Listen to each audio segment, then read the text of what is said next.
Man versus gun.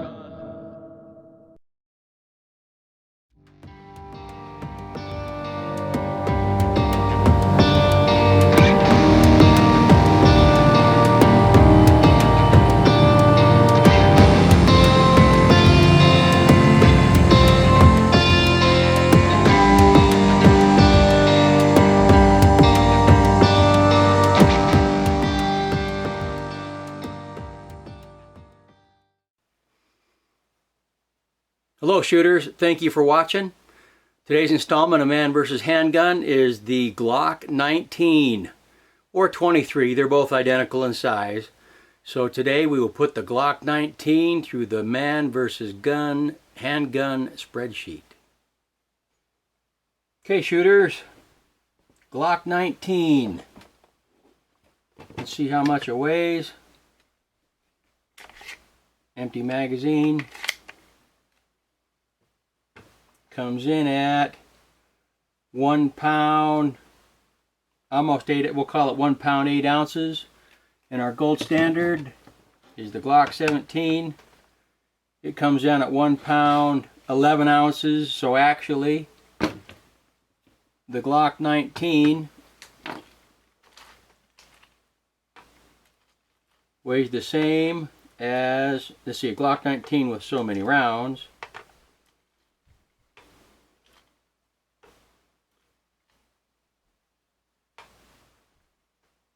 Glock 19 with 7 rounds weighs the same as an empty Glock 17.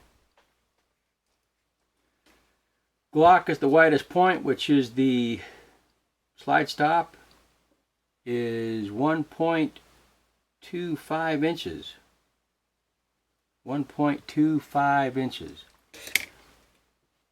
So the weight, it gets a 5 because it's a light handgun. It's still a good size service handgun because you can get your full hand on it. What I consider not to be a service size handgun is if your pinky's hanging off the bottom or whatever. You can still get a good full size grip on this. It would be a good service handgun, but it also makes an excellent concealed carry handgun because it's small and it's light. And there is some pockets this can fit in, not many. But there is some pockets, so it did get a point or two in the pocket category.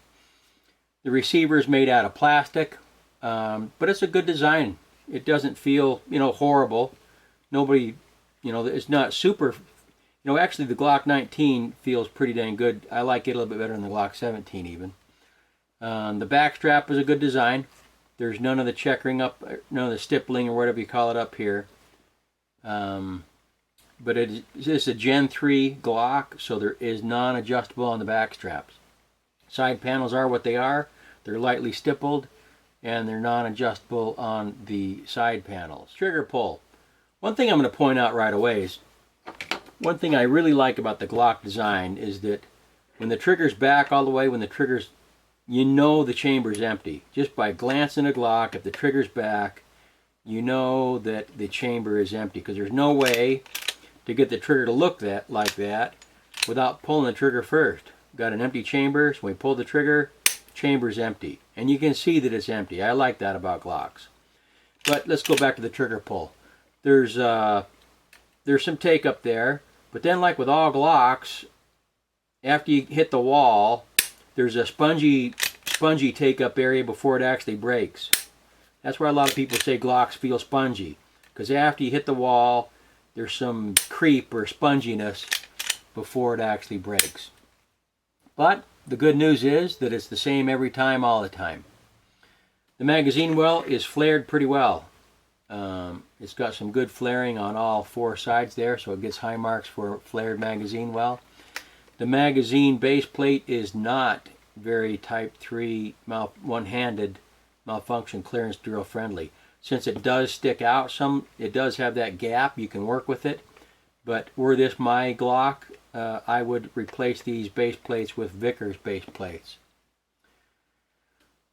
The seating is, we like that when the magazine has some play in it like that. It helps seat the magazine easier for some reason, I'm not really sure, but it does. The magazine release in a great location right there behind the trigger where it belongs. It is not mirror image though. It's only on one side. The safety is right inside the trigger.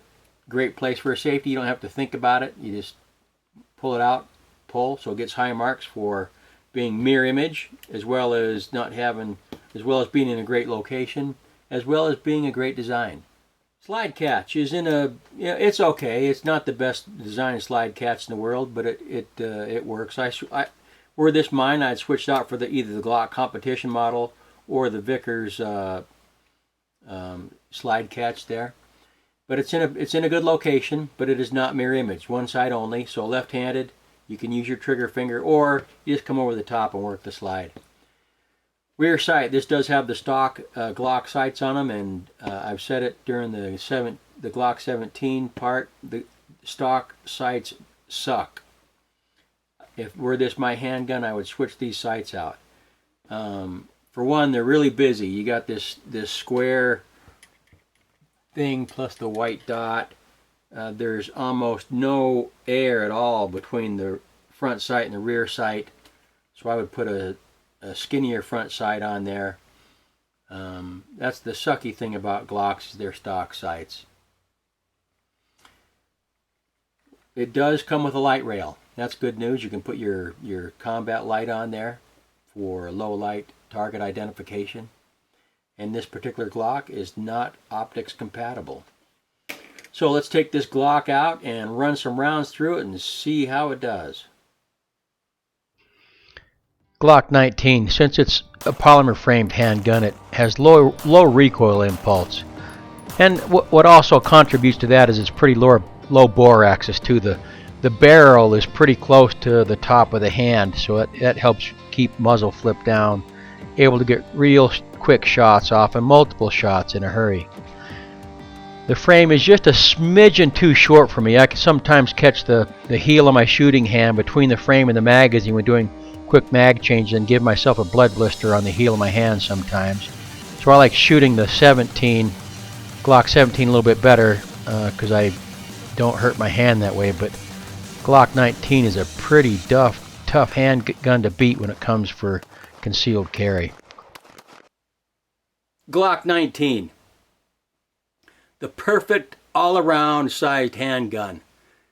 It's big enough to shoot all day long. It is small enough to carry all day long. It holds a lot of rounds, which is a good thing. It's ultra reliable. It's accurate. If I had to own only one handgun, and I'm glad I don't have to make that choice, but if I had to only own one handgun, Glock 19 would be it. Yeah, I know I'm a Smith & Wesson fan because I like American made, but this is just such a sweet spot handgun. It's just that perfect size. If you can only own one handgun to try and do everything with it, this is the one to get. Thanks for watching. I appreciate all the shares, likes, and subscribes. Any questions or comments, please post them below and I'll do my best to answer them. And until next time, have a great day.